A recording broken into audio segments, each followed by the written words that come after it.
McLaren Trophy Europe is enjoying its best season yet, and here at Spa-Francorchamps in glorious weather we are set for our second event of the season, races 3 and 4 of the season, and the cars have made their way out onto the grid ready for the first of our two 50-minute races with the mandatory pit stops. You don't have to have a co-driver, most have elected so to do, and we are looking forward to what promises to be a really interesting race. We being Bryn Lucas down on the grid, David Addison and Tommy Erdos trackside. And Tommy, it was a late start to the season for Monza, but here we are at Spa, still looking back on two really good races there and bigger grid numbers than we've ever enjoyed, which is great to see. Yes, David, nice to be back here at sunny Spa, and great weather both events so far, so we're doing very well on that front. Obviously the heat wave in Europe hasn't escaped Spa, so great to be here. Yeah, awesome race, as you say, grid numbers really up on the series, and looking up again here on this grid at Spa.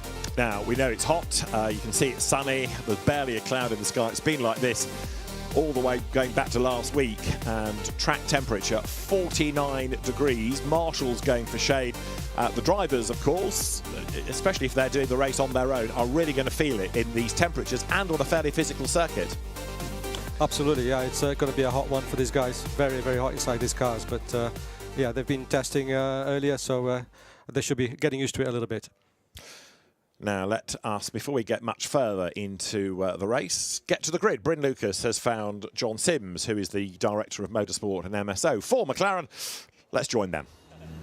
Well, it is a blistering day, as you know, and we are on the grid. And being on the grid here, John, at Spa, in the sunshine, with all these stunning McLarens behind, it must fill you with a lot of happiness. Yeah, absolutely. I mean, what a great place to be. An incredibly iconic circuit. A circuit famous for its weather, but today it's very much played into our hands, and we've had a stunning weekend building up to race day today. And really, I mean, as you look down this grid and see this fantastic lineup of trophy cars, what a way to spend a day. And it's an expanded grid. We know that it's more and more popular, it's getting more and more drivers into it, and different classes too. Yeah, absolutely. Yeah, we've got 21 cars today, and it's really exciting to see that we're really managing to grow this mix of pro drivers, AM drivers, and these pairings that are really proving to be very competitive and give us some great racing, which is most important. And also, yeah, a whole raft of new teams coming to the championship as well, to the trophy, and really giving us this great racing that we're seeing over the last couple of rounds. Kick back and enjoy. Thanks very much. Yeah, thank you very much. And that's the point, it's an expanded grid and also expanded racing, in as much as there's now an American equivalent of this as well, so the McLaren name spreading further afield. Very much so, and very successful in America as well. Grids are again growing on that side of the pond, and of course with the introduction of the Pro Series in the class now, we have the Academy Trophy that's been going on this year, and in fact the candidates for 26, effectively the class of 26, has been announced, and 23 races from Europe will be joined by 8 of them from the US, and they are the lucky ones that are going to form the class of 26 in terms of the Trophy Academy for pro drivers. Obviously, these are, you know, young drivers looking to become the next sort of factory driver for McLaren. And there are lots of opportunities to then progress to, whether it's GT4 internationally or a GT3 drive around the world. Let's get back to the grid. Christian Brooks shares the pole car, and he's with Bryn. Leading the way, all that empty track up ahead of you into La Source there. It's not you going to be taking the car for this one, but your teammate, and a really, really solid performance yesterday. Yeah, Largem's been really quick all week. He's got vast experience around here, and he knows that so long as we get a good turn one in, then the opportunities for this race are endless. We know that if the pace is there, then we've got a good chance. Starting ahead of all your competitors when it comes to the championship, you know, it was a slow start last time out, but it's something to build on. You could leave Spa with some nice points. Yeah, exactly. I think we're lining 5th in the championship, so the first 2 rounds weren't the best, but they weren't the end of the world, and we know we've got a good opportunity to score some better points this time. Best of luck. Thank you. Christian Brooks, who's come to McLaren this year, having raced in Radicals. He's also raced in the European Ligier Series and the Le Mans Cup, so he's done a lot of sports car racing, but now coming to a very different series. And Large Mali there, the Danish driver, again from GT racing in Denmark to single-seaters in India to Lamborghini to Italian GT to GT World Challenge Europe. Another driver to keep an eye on there is Patrick Schober, who had a good weekend at Monza, the young Austrian driver with the biggest auto show in Europe, Auto Zurich, supporting him on the side of that car. Another man to watch is going to be Harry Burgoyne. He drives number 68. He shares with Will Aspin. Will is going to start from the outside of the front row. The Burgoynes, good stock car family, and Harry, now McLaren racer. Well, Harry, third in the championship, got a little bit of compensation time to serve in the pits. Not a huge amount, just 3 seconds, but, you know, can you realistically win this one? I mean, hopefully, you never know what can happen in a race. The heat's going to be hard to struggle with, so we'll just need to try and do our best at the start, and then when I jump in the car, try and do the best job I can. You went out earlier on. What was the track like? I know it's got hotter since then. I mean, it's obviously getting hotter, so in the car's obviously going to be a lot harder to control yourself with, obviously, you sweating and everything, but it's not too long of a race, so it shouldn't be too bad, but I think the heat's going to play a big part in this race. Well, we wish you the best of luck. Thank you very much. Just go back to something that was touched on there, compensation times, Tommy. So you do well at Monza, you suffer a bit here. That's it. It's a formula that's been working really, really well in this championship. And obviously, talking to Harry now, they have 3 seconds added to their pit stop because they did very well at Monza. They were third on the grid, obviously. Sorry, third on the final results in the last race. But, you know, 3 seconds isn't a lot. But at this level, when 2 pros are pushing at the front, 3 seconds, you know, is something you need to be aware of. So that means that your ins and out, you know, laps in the race need to be absolutely spot on, so that there's nothing given in the pits other than the 3 seconds, you know, that's added to it. But yeah, they've got a good chance though. I mean, Lag Alim did a fantastic job in qualifying. He's got a good amount of pace there, so these guys will be fighting at the front for sure. We do have a couple of cars with 7 seconds to serve in the pits, 3 with 5 seconds. It's the penalty based on whether you're a solo driver, but also if you're in the top 3 in that previous race. So the car on pole position doesn't have anything extra to serve. Lagim Ali and Christian Brooks, they can go through the race unaffected, whereas Will Aspin and Harry Burgoyne's SMC Motorsport car, as you've heard, has an extra 3 seconds. So what they need to do is get a 3.1 second gap. Sounds easy, doesn't it? And then they can consolidate that lead on the pit stops. We have not only Pro, but Pro-Am and Am classes as well. A real mix of drivers coming either new into the championship this year or stalwarts of seasons past, and from all over the world as well, including David Coelho, the Trinidad and Tobago racer, just to prove the really international nature of the championship. And just looking down onto the grid, there may be a car missing. Alessio Deleda, treble 5, I think might be missing from the back row of the grid. Not aware that that had any issues or had yesterday. We just had a last-minute message there on my phone about the 555 car that said they've had issues. I'm not sure exactly what the issue is, if it's the driver-related or car-related, but unfortunately they will not be taking part in race 1. But fingers crossed they'll be back on the grid for race 2 tomorrow. Real shame that, because that car was quick at Monza. Alessio Deleda we've seen racing in GT World Challenge, and we're about a minute and a half away from the cars getting off the grid for the formation lap. It's a rolling start this year as well. Yes, it is. So that's changed obviously from last year, from a standing start to a rolling start. So pole positions on the right. Yeah, so it was effectively the first rolling start was at Monza. That went very well. And yeah, no problems there. Just incidentally, we're talking about car 555. There is a chance they may start from pit lane. Okay, fingers crossed. So it'll be one to watch if Alessio Deleda does start from the pits. Okay, he'll be at the back and he'll have some ground to make up, but it's going to be an interesting fight. So then it will be a rolling start. It's not a set number of laps, it's a timed race, 50 minutes. The flag goes out to the leader the first time he crosses the line when the 50 minutes are up. The engines now fire. On the 1 minute board, engineers clear the grid, and that run up towards the hairpin at La Source. It's a real driver's circuit, this, and that run down towards Eau Rouge and up through Radion, one of the real features of the circuit. Yeah, it's a great, fantastic place. I mean, if you ask, I know, 10 drivers what their favourite circuits are, 9 of them, I'm sure, will say Spa. Yeah. It's just one of those places, phenomenally quick. When you have a car that has horsepower, like these trophy cars with 620 horsepower, when they push the pass button, which is another element of racing here that we will talk about surely during the commentary. And but yeah, so they once you drive a fast car, Spa changes as a circuit. I first came here driving Formula Renault, which is not very fast on a straight line, and then a few years later in LMP, which is just a different thing. And great place to be. The sun is shining. I'm really looking forward to some good racing. Well, the lights go green then to get the formation lap underway. Trevor Williams, who is the race director, gives the command. The car's now released from the grid, and they make their way up towards La Source then. A variety of teams, some new to the championship. Of course, the McLaren Motorsport family now being overseen by Giorgio Sana, ex of Lamborghini, and perhaps therefore no surprise that one or two of his earlier customers have been tempted onto this grid as well. But a fine sight they make, and we've got one or two returning drivers that miss Monza coming into the series for this weekend. So with the mandatory pit stop as well, the window, there is a car in the pit lane. So treble 5 is going to be a pit lane start. And looking at that, Alessio De Leda for CSA Racing, a team that's really busy this weekend with cars in the CrowdStrike 24 Hours of Spa. But they've got that ready, and it will join in from the end of the pit lane. It's going to have to go, of course, at the start of the race rather than hooking onto the back of the grid now. So let's have a look at how they line up then. Largemali is on pole position, and it's going to be Will Aspin with him at the front of the grid. Patrick Schober is on the second row, lining up alongside Edgar Pierre for CSA Racing. On the third row, Will Martin, and alongside him is Flavio Olivieri. Then Lorenzo Montero, who went really well at Monza to win the first race there. He lines up alongside Josh Mason in his second season within the McLaren Trophy Europe.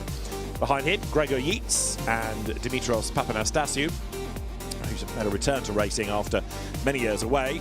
Behind him on the grid, Ben Mulryan, former Fiesta Junior and Porsche racer. Callum Davis out of Genesis and GT4 is next. Eric Behrens, the experienced Swede, starts on row 7 with Charlie Martin for company. Philippe Pret, who was here a week ago winning in a Maserati in GT2, makes his McLaren Trophy Europe debut. Son Louis, part of the Garage 59 squad for McLaren in GT World Challenge Europe in the 24 Hours this weekend. He's on row 8, Philippe Pret, alongside another returner. That's Kevin Rawshide. Then you've got David Coelho and Ron Trenker on the 9th row of the grid. And row 10 should have been Alessio De Leda, but he's in the pit lane, but he will start the race. And Niels Langberg to round out the grid with the very rapid Ross Kaiser as the co-driver. So it's a quality field, and the cars working their way up through the piff-paff. There is Alessio De Leda, good to go when he's given the signal. And it's a long, long wait, isn't it? He must be sort of sitting there thinking, have they forgotten about me? Well, I think I'll be, in a way, relieved that he's actually starting the race, albeit from the pit lane. But it's great to see that car there just lining up. So we have a full grid of, what is it, 21 cars? 21 cars? 20 cars. There you go. Yeah. So that's a good size grid there for the third event this year, and I'm sure the list will be growing for the more we race into the European Championship. Absolutely right. So Larginardi then on pole position, regular GT racer, former Lamborghini racer. With him at the front of the grid is Will Aspin, the Florence-born Brit, who came through Ginetto ranks, juniors and GT5s, then had a spell in Carrera Cup GB and Carrera Cup Benelux. He drove in McLaren Trophy last year. Third on the grid is Patrick Schober, who is new to McLaren Trophy this season, but he's a former Histo Cup, Formula Historic winner. He's raced in Formula 4 in the Central European Zone and in Austria as well, and has also dabbled in the NASCAR Euro Series. So he's a versatile driver, but now Patrick Schober starting that career path towards, he hopes, GT racing full-time. And then alongside him in Treble 1, Edgar Pierre, who's another driver that we've seen racing in things like the Le Mans Cup and the Formula Regional European Championship in seasons past. So the front row, the very McLaren papaya orange coloured car of Target Racing's Largemali. Alongside him is the pseudo Gulf coloured SMC Motorsport livery adorning the car of Will Aspin. 50 minutes are on the clock. It's race 3 of the year in McLaren Trophy Europe. Outright winners so far: Lorenzo Montero, Lucas Valcro race 1 at Monza, Gregor Yates and Riccardo Ianiello won race 2. Let's see what happens at Spa. They make the run up towards the timing line. The lights will go to green. The clock starts and we go racing then as race 3 of the year gets underway with a good start being made from pole position by Largemali. 1 or 2 being a little bit brave on the inside line, even taking to the grass, nearly going in towards La Source. Not a great getaway by Will Aspin, who's been hung out to dry a bit on the outside, and he falls to 3rd place behind Patrick Schober. Look, as they go downhill, Schober in the white and blue car. Good getaway then by the Austrian driver as they head towards Eau Rouge for the first time. A good start by Largemali. He will lead as they climb the hill, and there you can see going through, having to really fight the car a little bit, was Will Martin, number 33 in that largely turquoise car. And Alessio De Leda does now join in from the pits as Patrick Schober thinks about a move for the lead up at Le Mans, but he's also got to defend that 2nd place. Will Aspin coming back at him, but a good getaway by Largemali. He leads. And crucially, David, at La Source, there no contact whatsoever. That's got to be a first, I here at Spa, but all 20 cars got through La Source without any contact. There's a bit of a funneling effect there going into it. And equally at turn 5 into Le Combe there, again on the braking. At lap 1 you could always see something going on, but very clean start by everybody at the moment. So downhill they go, and in 4th place looks like being that gold car of CSA Racing for Edgar Pierre.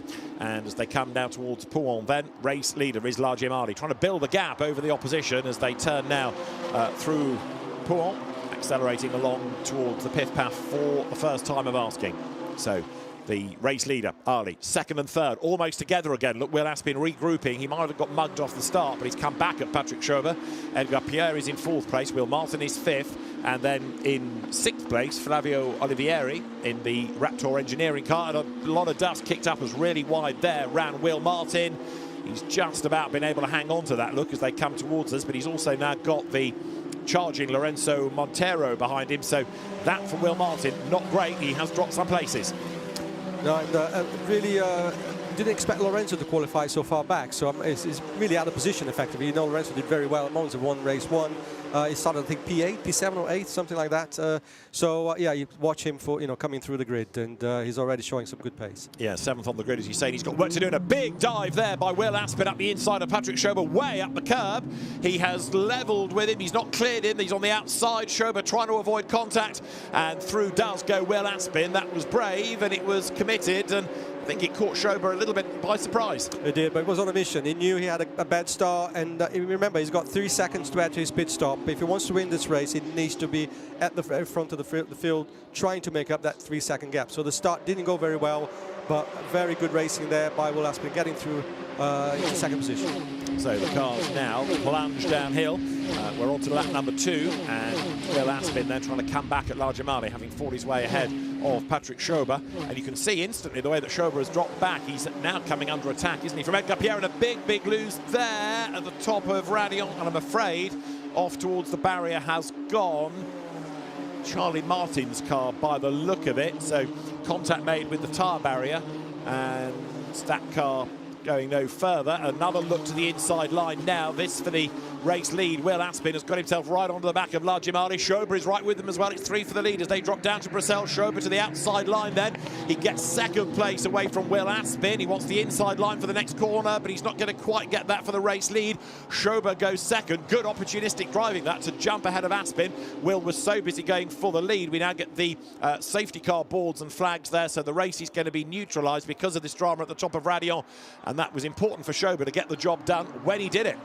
Yeah, we suspect the safety car would come on. There was a lot of debris there coming off Charlie's car at the top of the Radion. Unfortunate incident there. We didn't see the beginning of it, if there was any contact or if it was just Charlie losing on her own there. So we'll see. I'm sure there'll be replays on that. But for Will Aspin, I mean, losing that 2nd position again just before the safety car was not what he wanted. He did a great move to get back to P2, but he's gone back to P3 for now. So the field turns its way through Pif Paf, and now drivers doing a little bit of weaving to maintain the tyre temperature and the tyre pressures. There is the safety car, so there's debris to be cleared. The safety car will scoop up the field, and Charlie Martin's car will be removed from harm's way. So La Gemali, the leader, 2nd place, as they now get themselves in the queue, is going to be Patrick Schober, Will Aspin for 3rd, Edgar Pierre for 4th, and then 5th and 6th. Another big improver in all of this, Flavio Olivieri.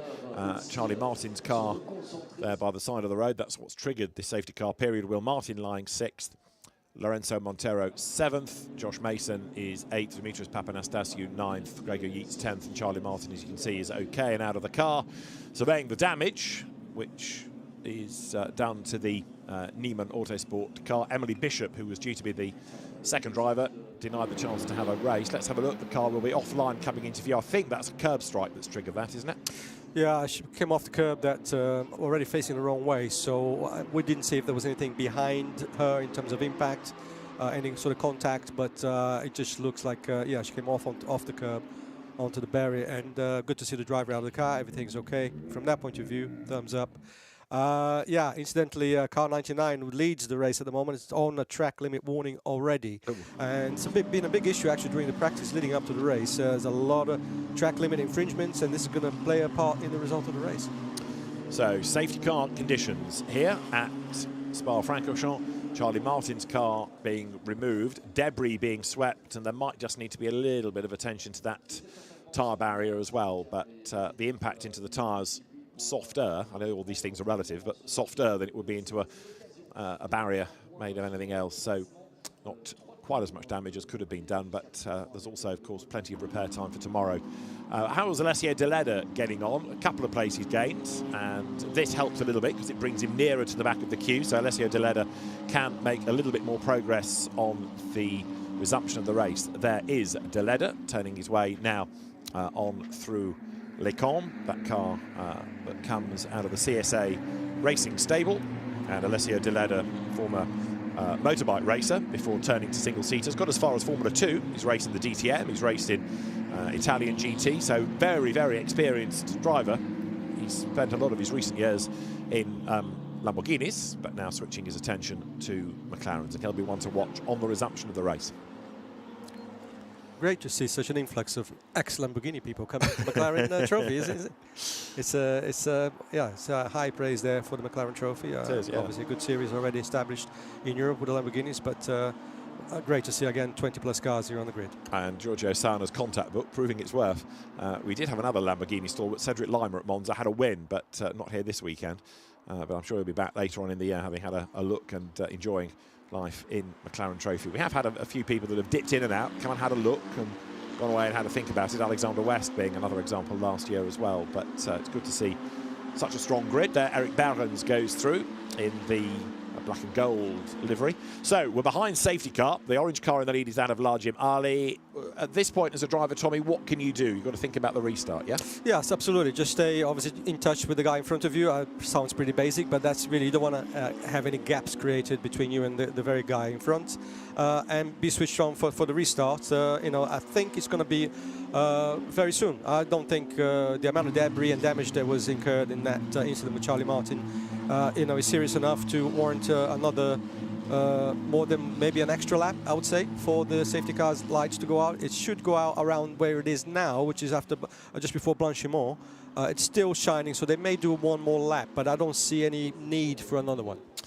Well, the tyre barrier has been attended to. The car has been removed. There it is.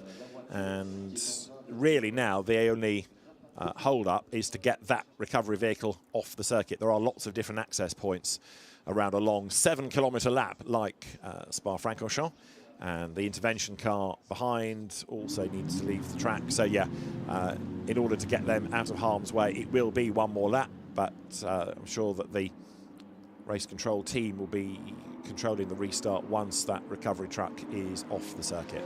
So let's have another look at the start then.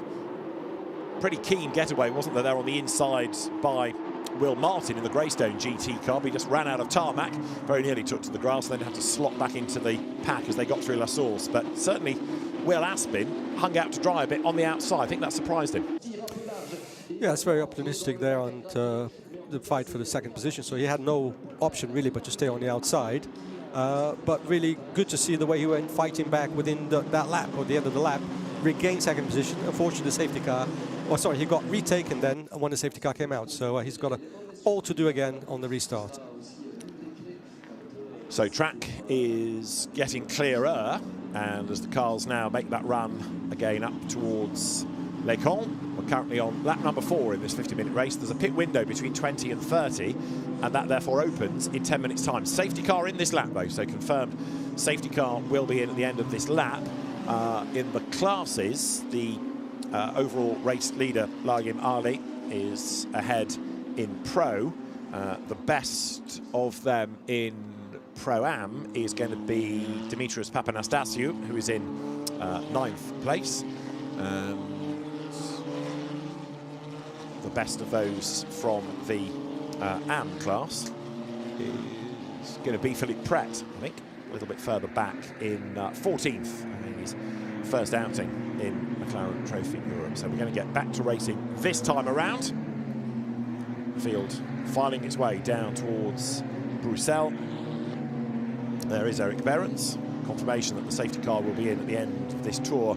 And 1 or 2 need to just catch the queue a little bit. Some gaps have opened up there. Yeah, that's exactly what you don't want. I mean, this is so you often see that some of the less experienced cars not able to keep up with the pack somehow. And, is that Neil Lemberg? Yeah, in the pits. Yeah. Great to see Neil back in the series for one more round here at Spa. Of course, he races in America as well in the Trophy America series. And yeah, I'm not sure why he had to come in the pits early. Obviously, the pit window is not open yet for driver change. Yeah, I saw Ross Kaiser on the radio trying to talk to Niels in the car, but Niels Landberg then, Neil Langberg down the pit lane. And the danger is here that they drop off the lead lap, of course. That's it, yeah, they really want to try and get the car out as soon as possible, but of course we don't know at this stage what the issue is. But like I said, great to see Neil back in the series and a great support of a great cause for racing for RP, relapsing polychondritis, and something that's very dear to his heart with family members affected by it, and so he does great work for that charity. Yeah, absolutely. Will Aspin, 3rd in the race, but has done the fastest lap, so he's got the pace, but he just sort of keeps, it's like a snakes and ladders race. He climbs up, then he gets pushed down again. So he's been 2nd and 3rd and 2nd and 3rd. And the other driver that's going to be worth watching in this will be Alessio De Leder on the resumption. There's the empty car, I think, now of Neil Langberg. So that even if it does rejoin, it is going to drop off the lead lap as we get set for the resumption of the race with just about 7.5 minutes to go before the pit window opens. If you're the gun driver in the car, you'll stay out for as long as you can. If you're the slower, you'll be in as soon as the window opens. But it's Larjim Ali then in the lead as he comes now into the chicane, ready to pull the pin and accelerate up towards the timing line. So we're back racing here at Spa. Over the line they go, and Larjim Ali accelerates away then with Patrick Schober in 2nd place and Will Aspin 3rd. Not quite as close as he needs to be. There was an effort being made, I think, further back in the queue by Olivieri. Yes, it was out of 5th place to have a go at Edgar Pierre, but for now at least Flavio Olivieri not able to find a way by. 6th it's Will Martin, 7th is Lorenzo Montero. Josh Mason is 8th as well as they drop downhill. So good restart by Larjim Ali, and now as you see there, Dimitros Papanastasiou climb the hill. The other one to watch, of course, Alessio De Leder, to see what progress can be made as Schober goes for the race lead, and as he breaks desperately late coming up to Le Camp, Patrick Schober on the outside line, not able to have a go really around the outside of Larjim Ali, but he does force a mistake out of the Dane, and Schober gets the line to lead. Does he into Le Camp? Well, they clash coming into the final bit of it. Larjim Ali goes wide, into the lead goes Will Aspin, and that's probably done more damage than you might have anticipated. The two cars almost locked together for a moment. It's really changed the leading 5, so now it's going to be Will Aspin ahead. Edgar Pierre is up into 2nd. Flavio Olivieri is up to 3rd. Schober is going to be in 5th place, and 4th is Larjim Ali. Now, at this point, I look to my left to the driving standards advisor. Tommy, read that one for us. It's difficult to read that with one angle only, which is what we have on the television, but it was an optimistic move into turn 6, effectively out of Le Camp. It's always a pinch point, that one, yeah. And we'll have to look at camera angles, but it looked like he had enough of his car inside, so hopefully we'll get a replay soon. Indeed, we can have another look and see. Patrick Schober was trying to be opportunistic. He went for a gap. Here you go. So the gap is there. He's just about alongside. I would say from this angle, he had enough of his car on the inside and was turned in from Aspin on the outside. But yeah, we'll see. We'll reserve judgment until we see every angle and every footage. But yeah, it's a shame there. And but you know, the move was there to be made. So at that point, both of them need to work at getting around the corner safely. Yeah, there was a gap. Certainly, Larjim Ali, who had been leading the race, does come out ahead. So he keeps the position over Patrick Schober. But Will Aspin was the one who suddenly had the road open up ahead of him, and he is going to lead then as they come down towards the chicane. And is that Schober with damage? He's getting slower and slower, I fear. So that's going to go to the pit lane, and it can't be counted as a mandatory stop because the window is not open. So Patrick Schober, in that impact, has either damaged a tyre and or suspension, I would suggest, and it means that Will Aspin now leads Edgar Pierre by 0.9 of a second.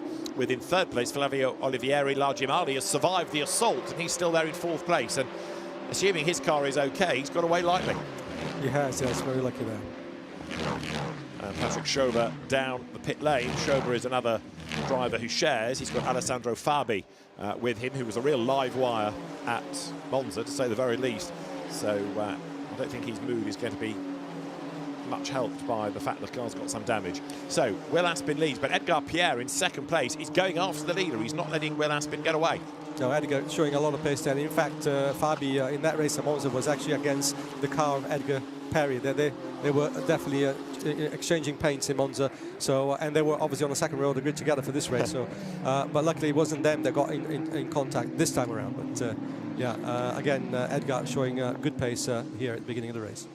And there, Patrick Schober's car in the pits. The tyre being looked at, but maybe there's something rather more sinister as well, as Will Aspin now tries to build that gap as they drop downhill. We're about 3.5 minutes off the pit window opening.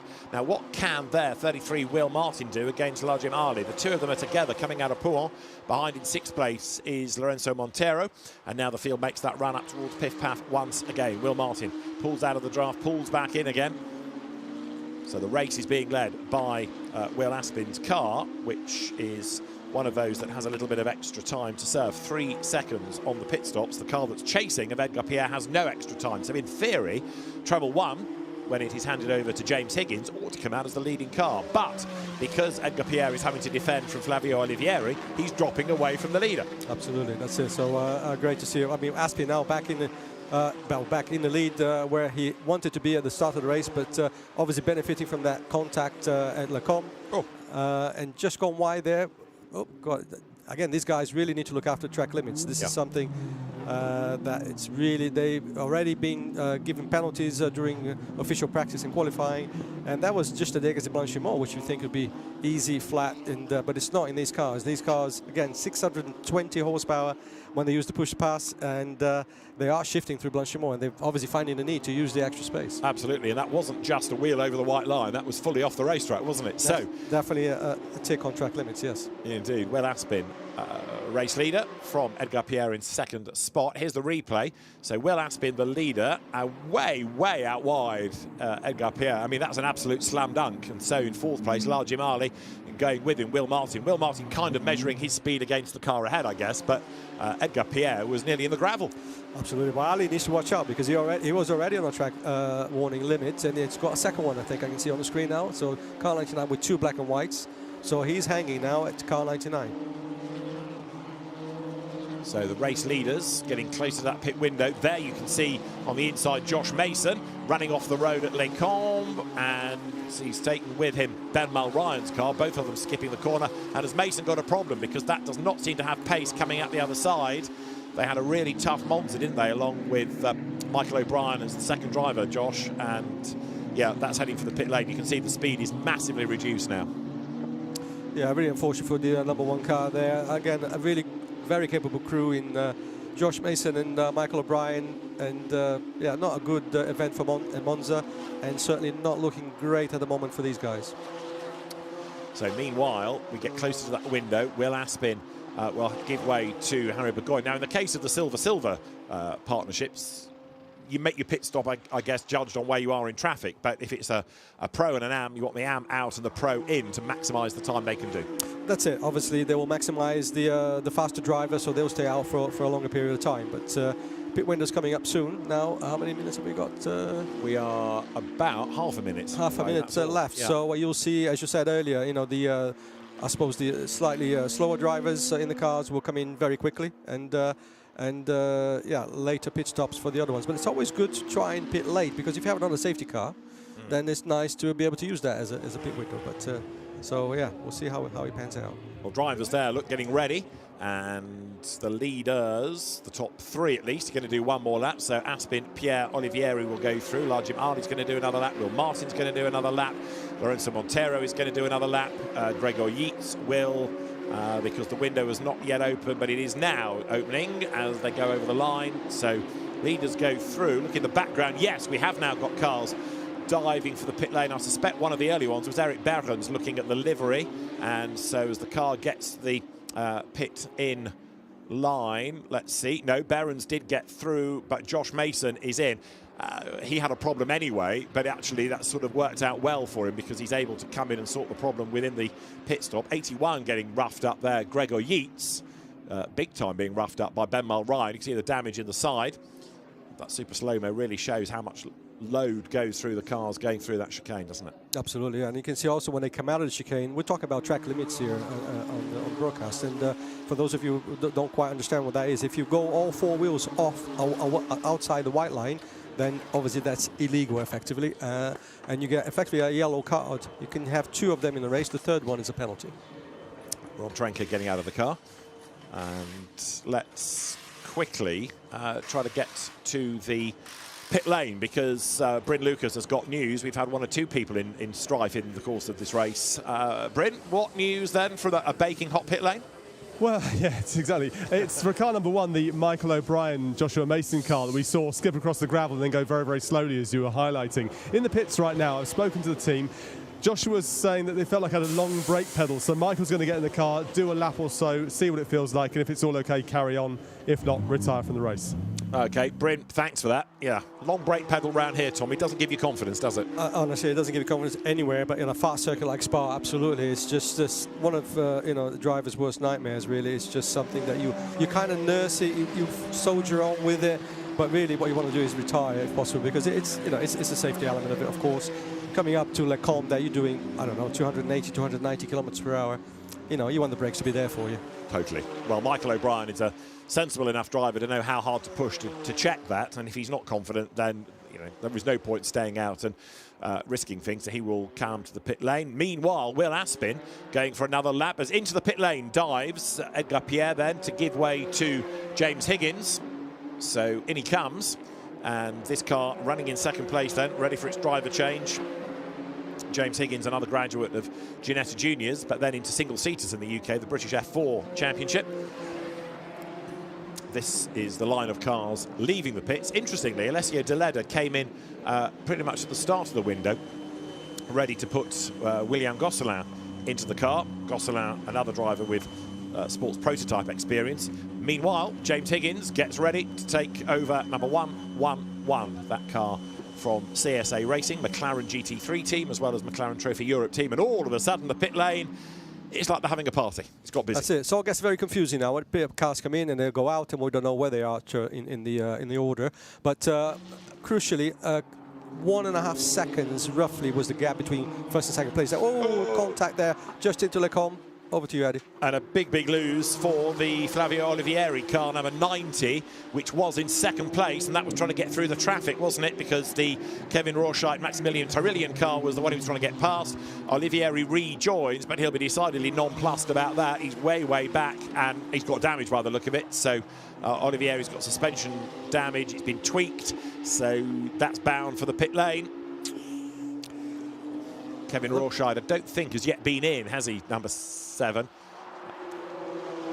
We understand that Michael O'Brien's car has got damage to the brake line, so we are unlikely to see that. But, yeah, drama for Olivieri, and that now shuffles the order again, doesn't it? Here, as you can see, Lajimali on the tack. On the inside line there, 33 is Will Martin, trying to get through the traffic. And Maximilian Tarillian is eventually going to have to give way. Yes, round the outside goes Will Martin, but this is not a battle for position. So the Tarillian Rorschach car not making it easy for the leaders. No, but what a great battle to watch, though. These 4 cars have been at it since the beginning of the lap there, and a 4-way battle there for position. Great to see. But not good to see Flavio Olivieri out of the race. I said the suspension looked damaged. It is. The car is parked, so that clash with the back marker up at Le Combe was done for him. And now you can see also in this battle pack William Gosselin, who is battling with number 7, because they came in nose to tail. So he wants to try to get past, and William Gosselin is about to make the move against the returning Kevin Rorschach up the inside. It's shown as Rorschach on the timing screen, but the car has made a pit stop, so it should be Maximilian Tarillian in that car. Tarillian then up towards the line. They will break the beam, and Tarillian for now stays ahead. So Will Aspin is the leader, and he's 10 seconds clear of Lagim Ali. There, down at Bruxelles, out of the race is Flavio Olivieri. Let's have a look. He tries to go around the outside, and it's here where the contact comes. In fact, I think he got on the curb, didn't he? And that spat him towards the Tarillian car. Yeah, that's exactly what happened there, David. So just on the curb, and then the car went over and touched. So a bit of a racing incident on that one. Unfortunate car 90, obviously, with enough damage to stop.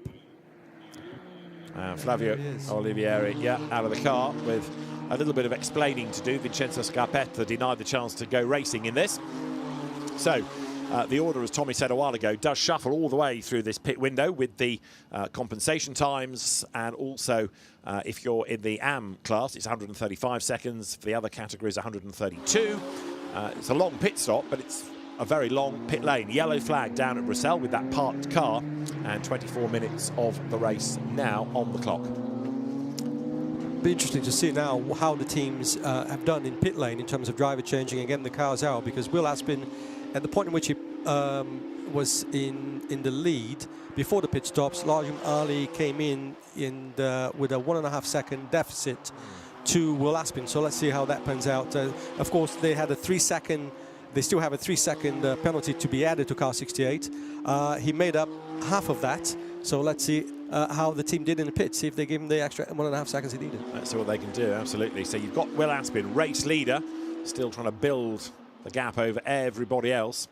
And there, over the curb, goes Maximilian Tarillian. Kevin Rawshide replacing Stephen Lake in that Paddock Motorsport car for the weekend. Max Tarillian has raced in GT4 Europe, and another car with a problem is that slow coming out of the right-hander of Campus. I've got a horrible feeling that's treble 5 of William Gosselin. It is, and Gosselin parks it. So from the pit lane, whatever that problem was, I fear has struck again. Yeah, what a shame. Potentially the same problem. They obviously made him start the race from pit lane.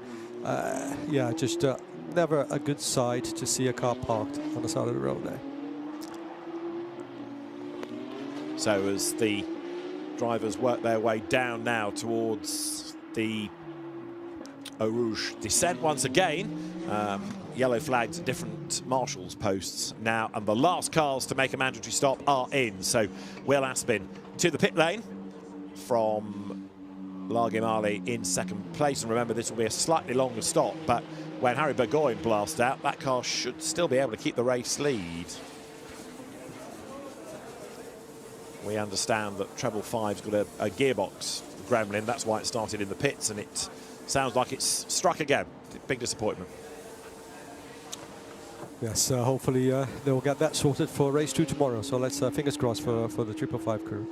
But maybe it's the heat, but all of a sudden we've got a few cars in difficulties, haven't we? Josh Mason's brakes, Patrick Schober with damage, Neil Langberg not finishing his stint, and so now Hugo Back takes over from Will Martin in 33.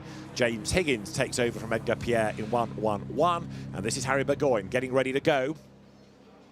99, you can also see up the pit lane, Christian Brooks to get on board. Right, away goes Burgoyne, and as we're expecting, this should keep that car in the race lead, but it's going to be against this, because 111 of James Higgins pressing on.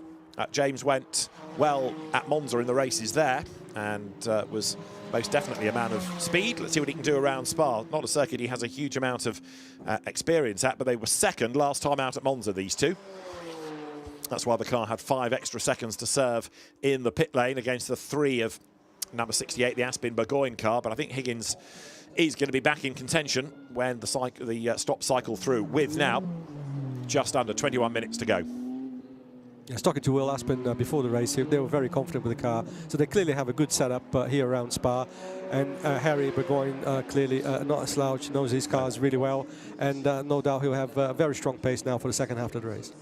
So there is 111, James Higgins then, and let's see where he is at the end of this round down to Eau Rouge relative to that car, which is Harry Burgoyne then joining in from the pits. That was the one that was leading, but don't forget he's still at the pit lane speed. He's still got to sort of work his way round that chicane that brings him onto the racetrack. He can't cut the white line. So here comes Higgins then up the hill, and ahead of him is going to be Burgoyne. So Burgoyne will keep the lead. Second is going to be Higgins, and their third is the Christian Brooks was Larjim Ali car. So that's your lead battle, and it's Burgoyne maintaining P1 after that good opening stint by Will Aspin. Great work there. You wouldn't expect any less from the SMC crew in the pits. They certainly didn't give away any time whatsoever, other than the success penalty that needed to be served. So it's looking good for the 68 at this stage. Most definitely is, and another little battle going on there. Look, is number 81 now in the hands of Ricardo Ayanella, and behind him taking over from Eric Behrens is Alejandro Gepet, who's a former champion of McLaren Trophy Europe. Can't do anything at Bruxelles because of that yellow flag, but Ricardo Ianiello was another driver who was really rapid at Monza. So let's see what he can do here to repel the challenge of Gepet, who, again, is very rapid indeed. Yes, so Ianiello had to serve again 7 seconds in the pits this time. So, but clearly ahead of Alex Gepet at this stage. We've got a safety car coming on, so that's not what Will Aspen wanted, but that's what we get. And but Alex Gepet, a very, very quick drive and all over the back of Ianiello's car at this stage. Absolutely right. I suspect what's happened here is that the safety car is to get the parked car of Olivieri there out of the way at Bruxelles. But we've waited until all the pit stops have been cycled through, so nobody is compromised by pitting, if you like, at the wrong point, or the safety car being called during that window. So everyone now is on a level playing field. They've all done the pit stops. Now we can have a safety car, our second of the race, to effectively clear the circuit of any stranded cars. And there's one obvious one at Bruxelles, which is an overtaking opportunity, isn't it? So that does need to be a green flag zone. No, absolutely. Yeah, I think it was a great call by the race director there to wait for that that window of opportunity, and good for us. We have another race after the safety car, so we got the field bunching up again, and we'll go racing again for what is 18 minutes of racing still left. Yeah, Trevor Williams, the race director, making this almost NASCAR style. Every time the gaps stretch, we have a caution period, but they are genuine ones. Cars in awkward places. Alejandro Gepet, just to make the point about his pace, he'd done the absolute best first sector of anybody on the previous lap, just to prove how rapidly he was going. There are the race control officials hard at work, and keeping an eye on all of the closed circuit cameras, on the pictures that we're getting, on the timing data as well, to see the location of the cars around the circuit relative to where the safety car is, making the call at the right second to deploy the safety car. And there on the climb uphill, Christian Brooks. That car now comes back into contention as well, and there are some furrowed brows on the pit wall as calculations have gone out of the window with this second intervention. Yes, it's always good. I never enjoyed it when I was racing, when a safety car came out, but as spectators, it's great. You know, it bunches everybody up. Yeah. It gives us an opportunity to see the race going on, and maybe also opportunity to those who had a bit of an issue at the beginning to actually group up again and you know, have a final fight to the end of the race. There is Flavio Olivieri watching the car be pushed away by the marshals, and he will bounce back tomorrow. See how hot the drivers are, having to wait in the sunshine. The marshals do have shelter on their marshals posts, and he's been a welcome guest, though, I think, for the last few minutes. But the field, meanwhile, goes around Bruxelles. Thinking about cockpit temperatures, a safety car period like this, on the one hand, you can at least relax, I suppose, but suddenly the temperature rises in the car, yeah? 100%. It's really not a pleasant scenario, because you know, when you're racing, if you get heat or whatever discomfort you may have, you are racing, you're focused, you know, you're not really thinking that much about some of that's going on, but when you slow down to that kind of pace that you see now on the screens, the heat kind of just builds up around you, and it is very hot inside these cars. Yes. So if you're a pro, perhaps that's not quite the end of the world. If you're an AM, it's a little bit different. Ross Kaiser, I noticed, by the way, has gone back out, or has gone into the race, but that car 3 laps down. He took over from Neil Langberg, but it is still going. Philippe Pret, first time out in the championship and leading in AM, so not a bad debut for Philippe Pret. Let's see whether this whets the appetite. He's been a regular over the last couple of seasons in Maserati GT2 within the GT2 European Series, but he's a former Ferrari champion, so there aren't many luxury brands he's not raced of late. No, it's great to see him making his debut here with McLaren, and already leading the class, so he can't be bad. Absolutely right. Also just going through there, the Greystone car, Philippe Pret, number 2, getting himself onto the tail of the Crocodile. Max Tyrillian is behind him. One that's lost out a bit, I think, on the pit stops. Number 33, Will Martin, gave that to Hugo Back. That's fallen back. But Harry Burgoyne leading James Higgins, leading Christian Brooks. 4th now is Aston Miller, another McLaren stalwart from British GT4. And in 5th place, number 23, the car of Callum Davis, who took over from Luca Magnussen, Jan Magnussen's son. Luca didn't really sparkle in the first stint, but this gives Callum Davis a very, very good chance, I think, now to get a podium result going into the final part of the race. Pro-Am being led by the Eric Behrens, Alejandro Gepet car. Eric Behrens, who's been racing for many, many seasons, has also raced in the American Championship this year, raced in Miami with one Jay Osborne, who has now become his driver coach. in spite of which, Eric Berens is still going quite well. Yes, very. Whatever you say about Joe Osborne, I do like enjoy his commentaries, by the way, as well. Really? It's yes, you, very is it? good. I knew there was somebody there. And but I think he's got a very good man in Joe Osborne as a coach as well, great driver, and I'm sure he'll do well with him. Well, lessons learnt, and Eric Berens has handed over to Alejandro Gapet. The opposition is coming from the car of Ferdinando Daria, who there turns through the La Source hairpin. Daria out of the Italian GT Championship. He's been an AM class champion in the Endurance Series. Italian GT split between sprint and endurance seasons and have separate championships, but he's an Endurance AM champion, is Ferdinando Daria. And as the cars now turn their way uphill, the clock's got 13 3/4 minutes still to go. So we'll have a sprint race on our hands now. Fantastic, 13 minutes. That's it's back to sprinting, and it'll be great to see. There's some really quick drives at the front of the field now, and no gap between them. So it'll be a fascinating end to this race. Will it ever? As Harry Burgoyne then leads James Higgins, leads Christian Brooks.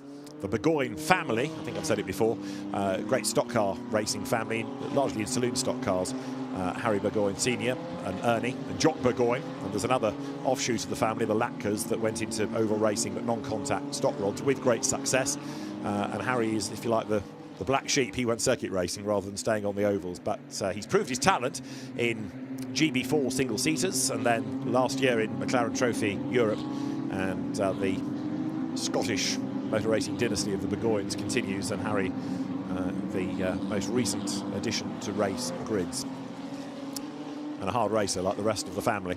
James Higgins running in second spot, ex-single-seater racer. Christian Brooks, Ligier and LMP3 racer third. Aston Miller, who's come from the Ginetta Junior ranks through GT4 in Britain. Indeed, he's a Ginetta Junior champion. He runs fourth. Then you've got Callum Davis in fifth, another driver from Ginetta's to British GT. And running behind him in number 28 now, it is Lucas Valcre, who's taken over from the start driver Lorenzo Montero. Yeah, the Montero Valcre car there, number 28 in sixth position. Different from obviously where they were at Monza. Obviously they won the first race. They didn't have a very good second race, but at least they're in the top six now. And with Valcre showed a lot of pace as well at Monza. So watch out for him. He could be making a move towards the front as well. So I was just going to say, the clock ticks on down. We're less than 12 minutes. We do have a safety car in this lap message on the screen, but that's been there all the way through that green period since the first safety car. So it's a rogue message that is there slightly to trip up the teams. Somebody hasn't taken that message away. So the timing screens the teams are looking at will say safety car in this lap, but that's not actually the case. Well, we just saw the image there with the car on the flatbed. It's still not moving, still there again. So definitely not, because the safety car is now at the Blanchimont area of the track, and normally that's where we see the lights go out, and they haven't. So there'll be at least one more lap to go before we get the restart. And just say 12 minutes to go, 11 now. So it will definitely be a sprint to the end. Probably a good opportunity to say, McLaren made an announcement earlier today about Le Mans. It's going to be, they're going to have the McLaren Trophy at Le Mans, supporting the 24-hour Le Mans next year. And the ambition is to get a grid of McLarens, of race cars, to get to about 40 cars, potentially. So what an incredible sight that will be at Le Mans, to have the McLaren Trophy Le Mans race supporting the 24-hour race. Which I suspect might become a sort of Anglo-American shootout or a Euro-American shootout, because you'll be able to get the cars from the States to come over as well, I guess. 100%. I think that will really sort of entice a lot of people to come and join the grid. In fact, they are hoping for 10 GT3 cars as well in that race. So it'll be GT3 cars, there'll be trophy cars, and GT4. So it'll be three classes effectively. And of course, you know, and it's going to be the year where McLaren gets back to Le Mans in the hypercar.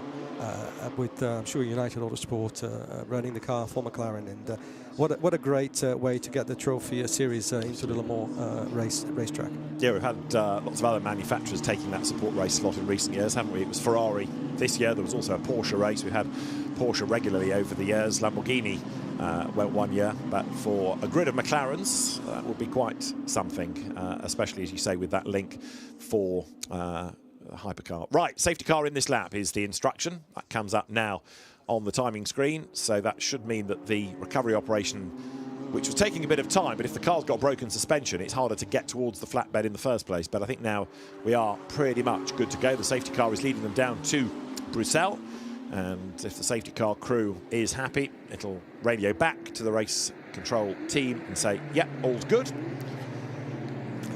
Drivers now getting the tyre temps and the pressures back up again. Yes, they need to do that because, as we mentioned before, it's going to be a sprint to the end for sure. And now we look at the clock; it's 9 minutes to go. Around Spa, that's roughly about 4 laps. You know, so it's a 4-lap sprint race, ladies and gentlemen. This is going to be a great finish to what's been already a very busy race. Lots of racing and good passing, and some not so good passing, which I'm sure I'll have to deal with later on in my driving official hat. But yeah, been great so far. Callum Davies, you saw going through in number 23. Callum in 5th place then. So it's Burgoyne, Higgins, Jay, Christian Brooks, Aston Miller, Callum Davies, Lucas Valcra. There is Higgins M, just to make the point, further back. The unrelated Matt Higgins, son of rally star David. And Matthew Higgins currently is in 14th place behind John Lancaster, who is behind Hugo Back, who is behind Max Tarillion, who is behind Philippe Pret. So we are ready to go racing then as the cars work their way up towards Blanchimont. You can see the lights are extinguished atop the safety car. So now it's up to Harry Burgoyne to control the pace. Now he can lag back from the safety car, and it's up to him to decide when to accelerate away. What he can't do is accelerate and slow and accelerate and slow. Once he commits, he's got to keep on accelerating. But the final chance to bring the tyre temperatures back up, the pressures back up. James Higgins sitting on his tail. Again, you can't overtake until you get to the timing line.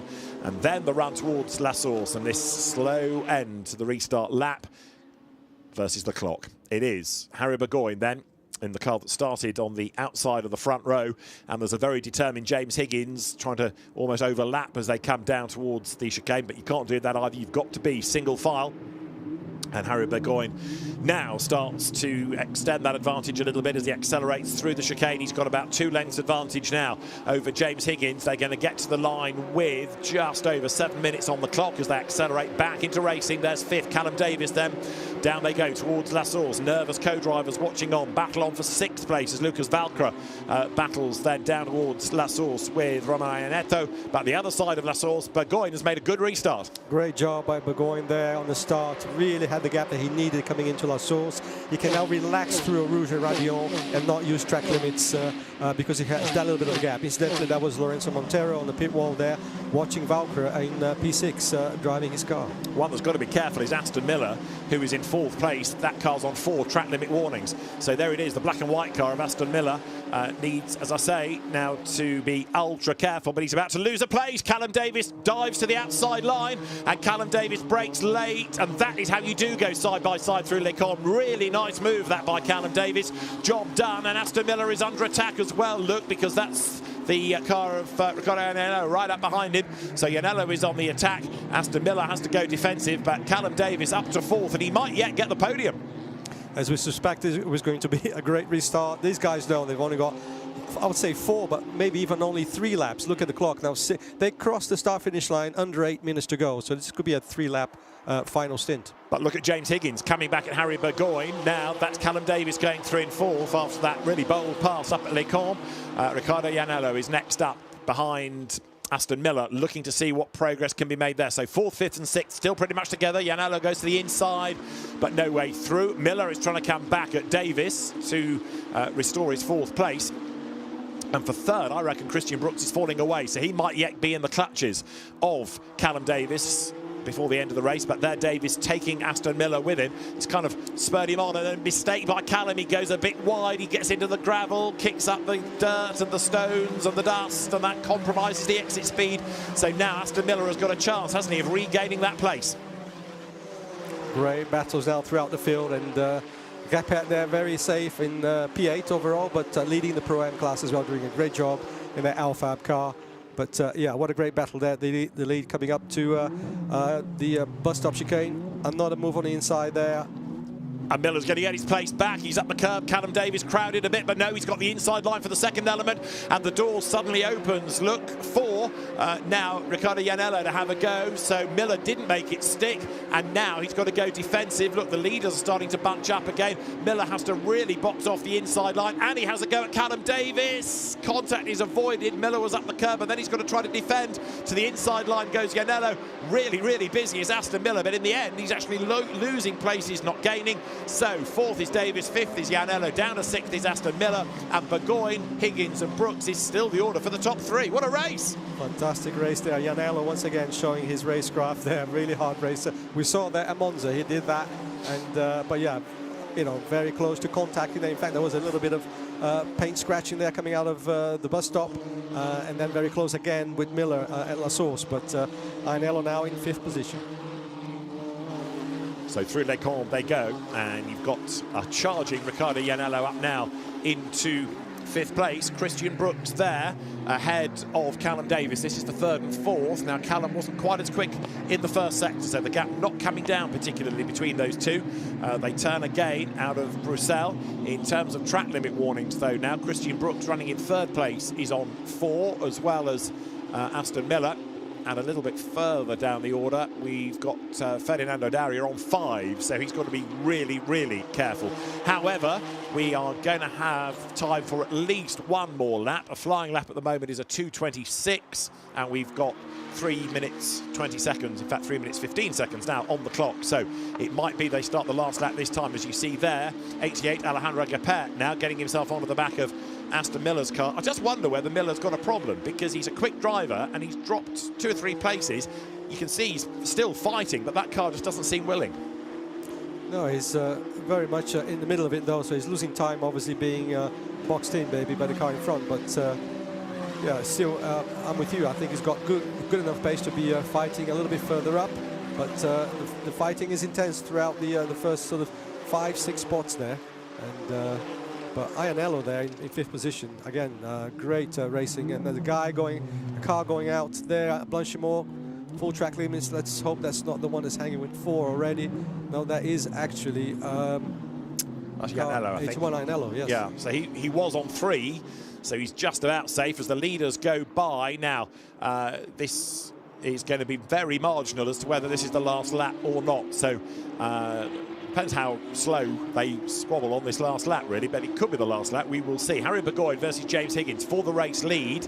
Then you've got Christian Brooks running in 3rd in the orange car. 4th is Callum Davis, and this now is behind Riccardo Iannello, the fight for 6th. Aston Miller versus Alejandro Gapet. Gapet, remember, is the leader of Pro-Am for Eric Behrens, and they were victorious in the first race at Monza together. A second win beckons. Now, what about Higgins for the race lead? He can't really attack going up to Les Combes.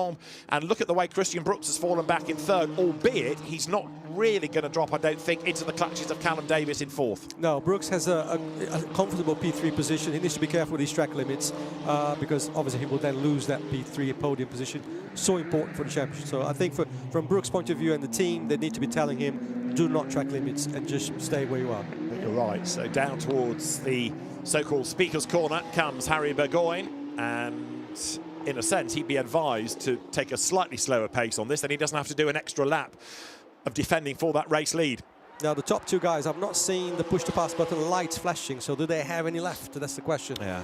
And again, if you haven't seen the McLaren Trophy race before, if you see the well, effectively the daytime running lights flashing, that means that the driver has activated the push to pass, which gives them an extra 35-40 horsepower, and of course make things easier, especially down the straight. But these 2 guys again fighting for the lead. Those lights are not flashing. I think they used all of it. I think you're right. 40 seconds are on the clock, and there's about 1.5 kilometres from here on in on the run towards the end. So it's going to be very, very tight, this. You can see the 28, 27 seconds still to go into Blanchimont. Is this going to be the last lap? Is it going to be a win for Harry Burgoyne? We've had 2 different winners at the Monza races. It's going to be a 3rd different winner potentially here as they get to the chicane. 14, 13, 12. I reckon they might just squeeze another lap out of it. Let's see as they turn into the right and then the left. Harry Burgoyne is going to lead. The cars accelerate up towards the line, and as they come towards the beam now, It's on the line. It is on the finish. The checkered flag is there. They have done it. They crossed the line, well, 59.59.5 seconds, so it was fractionally under. But the checkered flag is shown, and Harry Burgoyne is declared the winner from James Higgins in second, and Christian Brooks takes third. Now, if you are CSA Racing, you will say we should have had another lap because we were half a second short. Well, this is what the images on the screen tell you, that the team, this is SMC, discussing is this finished or not. Obviously, they think they have done it, and we were also a little bit sort of confused here because there's only a second, within a second or two, whether the flag would come out. But, well, that's it. Will Aspin and Burgoyne have done it. Great win. But the checkered flag, I think, came out after they had been through. So the instruction came. Yes, that's it, flag, but the top two, I think, are still squabbling, and they're still going at a good pace. The teams now probably will get on the radio and say, no, that's it, the checkered flag is being shown, but I think the flag came out just after the leaders had squeaked through. Well, we'll find out. Are these guys still racing, or are they backed off? Do they look like they're still racing? It's not the slowest in-lap I've ever seen. I think they're still going for it. I think so, and the daytime lights flash there on Burgoyne's car. So I think these guys are still at it. Yeah, I think you're right. And that's probably the safe thing to do. If you don't see the checkered flag, keep going until you do. 100%. So Harry Burgoyne leads the way, and James Higgins behind him. We have a result, because once the checkered flag is shown, we have a result. But these two didn't see it, so they are doing what, in theory, they should, and that is to battle on. But Harry Burgoyne, we can confirm as the race winner after that good opening stint by Will Aspin, and the gap at the flag just 0.355 of a second. And I think now James Higgins has been given the message, because it looks like he backed off a little bit there going to the Cours Paul Frere. Harry Burgoyne still tonking along, and he still got push to pass limit left in him. Look at that. So there you go. And you're absolutely right. I think as a driver, that you keep pushing and you go again. And if you get done in terms of being told off by doing an extra lap, so be it. Now, Christian Brooks was third over the line, but he has been given a 5-second penalty for track limit offences, and that means Callum Davis does get a podium. We saw that really good pass. There's the checkered flag, and Harry Burgoyne officially is your race winner. James Higgins second, and Callum Davis promoted to third. Now, there's also a penalty heading to Ross Kaiser because that car stopped outside the pit window. So when it joined in, he took over. But in fairness, when you were 3 laps down, it didn't really matter, did it? You just wanted the track time. So a 40-second penalty for number 53. As there is into the pits Christian Brooks. Now, he thinks he's third. We've got news for him. And it's now going to be a very long wait before we get the top 2 cars to the pit lane. But we don't need, I'm afraid to say, number 99. That is no longer third. And he stopped at the P2 board anyway. Alejandro Gapert is the winner of Pro-Am, so it's a second win of the season for Behrens and Gapert. Good drive by both again.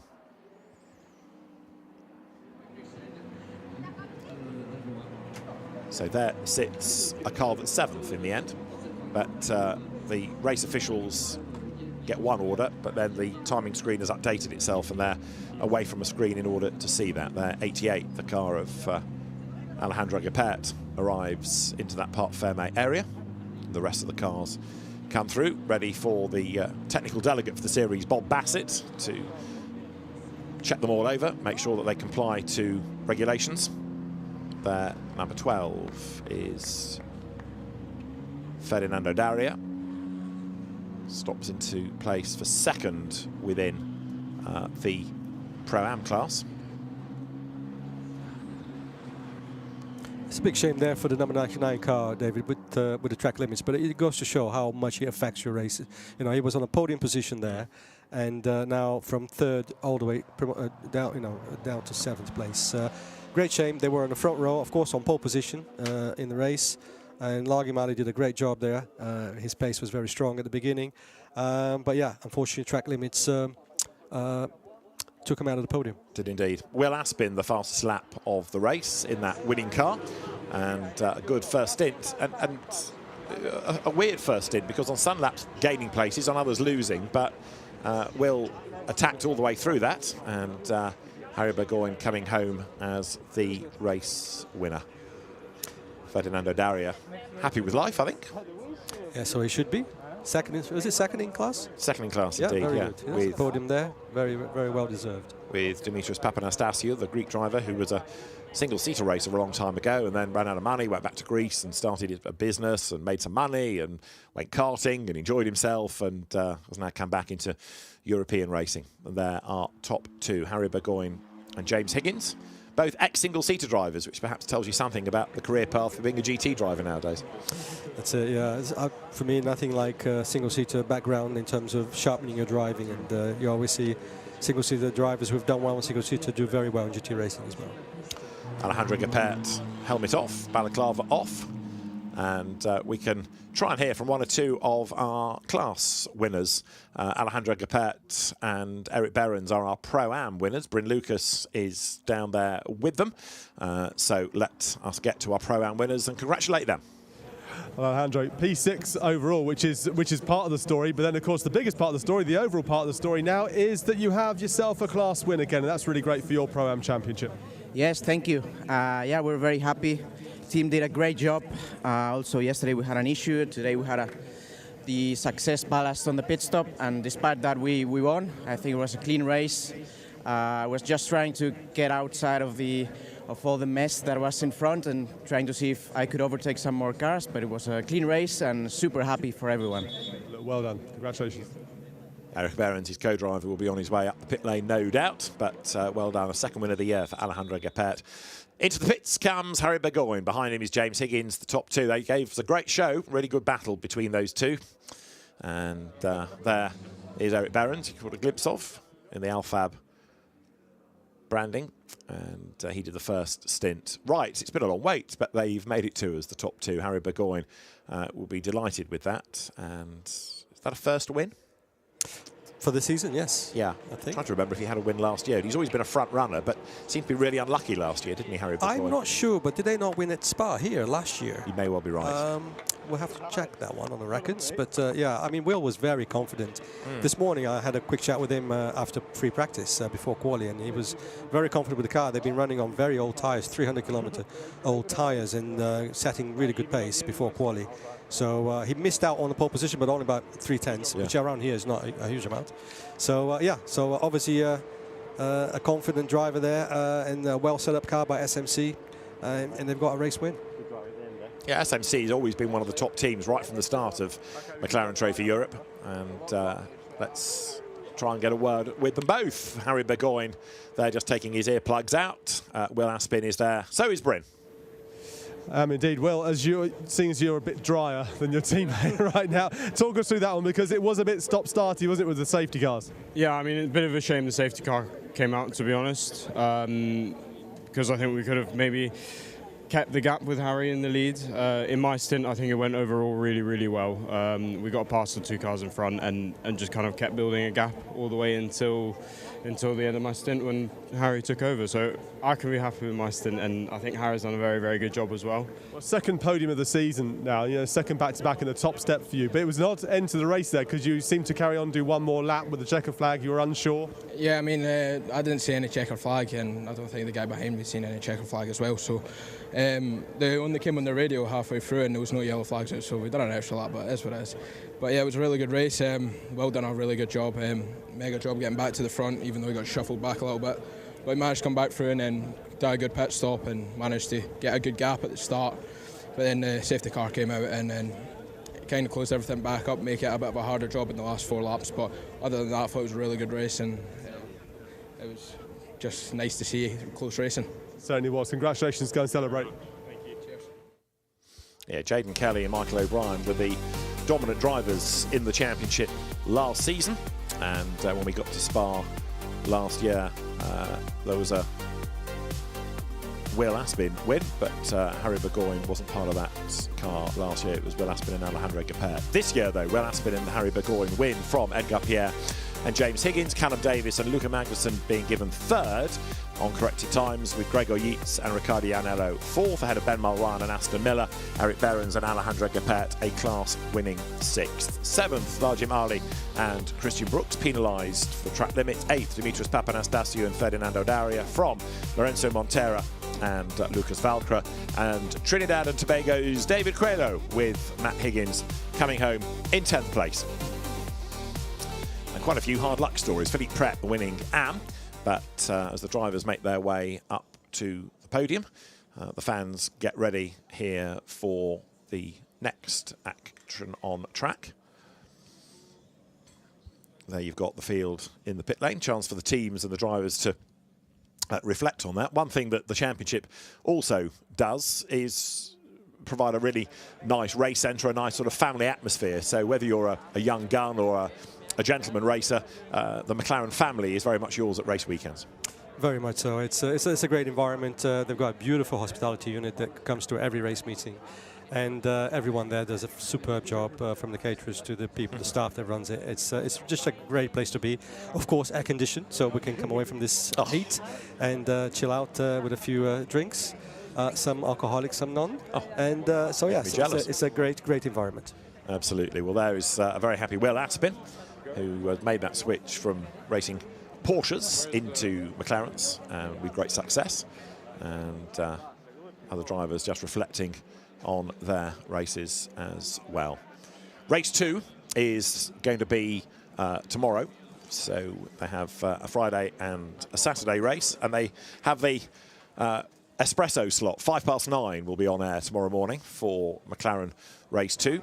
So an early night needed to make sure they're all bright-eyed and bushy-tailed. Another aspect of McLaren Trophy, of course, is to have the free practice followed by qualifying to give the AMs a little bit more time, like a warm-up before they go into qualifying, rather than throwing them in cold, which is a interesting tweak to regulations. But yeah, really good to see this year the championship being so strong and lots of new faces coming in, which is all good for the future at the moment. Yes, it's been a great year for McLaren, generally speaking, and but of course the Trophy Europe and Trophy America growing by every race. You know, more and more numbers. So yeah, it's a real success story at this stage, and yeah, can't wait for tomorrow. Race 2, we have the pro element of the Pro-Am drivers starting the race tomorrow, so it'll be a great. I mean, if you didn't think we had a good race today, tomorrow's going to be fantastic. Let's hear from James Higgins next, because he was part of that race lead battle. Bryn's caught up with our race runner-up. That's the kind of result you want, Rosie. Starting in 4th and managing to make up those places. It was a tricky race, particularly with the safety cars. Yeah, really good race, really good stint from Edgar at the start to get up to 2nd, and then we had a bit of a success penalty from the race before where we finished 2nd, so it was just managing that, but we seemed to undercut everyone in the pit stop and then came out 2nd, and then, yeah, caught the leader but just didn't quite have enough to get past, but overall good race. 9th and 2 seconds now. The championship is starting to come alive for you. Yeah, exactly, because the first round in Monza was not ideal for us, so the goal was to just score some point and to bounce back at the championship. So I think this is what we did on the first race. There is one race left, and we are ready for win or another podium. Well, I'm holding you up from the podium, so go and celebrate. Okay, thank you. So good job done by James Higgins and Edgar Pierre. They make their way off to the podium. And it'll be the Formula 1 podium above the F1 pits there that will be used by McLaren Trophy Europe. The fans finding themselves on the giant screens, all part of the fan activation programme that's here this weekend, with screens, with concerts, with all sorts of extra off-track things to keep people occupied. It's not just a race meeting these days. And so the drivers make their way up to the podium as we can have a look back on race 1 for McLaren Trophy Europe. It all began with a really good start from pole position for the car in the hands of the Target Racing team. Larjim Ali making the break into turn 1, with Will Aspin getting shuffled out wide a little bit as they rounded the hairpin. That allowed Patrick Schober up into 2nd place, and Schober was very much part of the early battle as he was able to put himself into 2nd spot, but Will Aspin fought back, and an early safety car came after we lost Charlie Martin's car into the tyre barrier, and with debris on the road and the car needing to be moved. Charlie was okay, but the race had to be neutralised. Alessio Deleda in 5.55 was started from the pit lane, but Patrick Schober made his move for the race lead, made contact with Larjim Ali, and it was the bite a bit. Schober's car came off worse suspension damage, putting him out of the race, and that put Will Aspin into a lead that the car was never to lose. Edgar Pierre ran out of road coming out of Blanchimont, but was still very much on the attack. as elsewhere over the curb went Ben Mulryan as he got into the side of the car of Gregor Yates. Riccardo Iannello would take that over and fight back. We lost, though, Flavio Olivieri. He tangled with the car of Maximilian Tarillian up at Les Combes, and after the pit window had closed, that brought out a safety car because it needed removal from Bruxelles. A rather understeery David Coelho would give way to Matt Higgins as well, that car battling its way home a little lower down. Another safety car period bunched them all up and gave Callum Davies a chance to go around the outside for fourth place of Aston Miller, but he nearly dropped the lot down at Campus. He ultimately got third, courtesy of a penalty for the third place car of Christian Brooks. The checkered flag came out just after the leaders had gone by, but Will Aspin and Harry Burgoyne coming home victorious to win the third race of the year in McLaren Trophy Europe after a really good race in the sun at Spa-Francorchamps.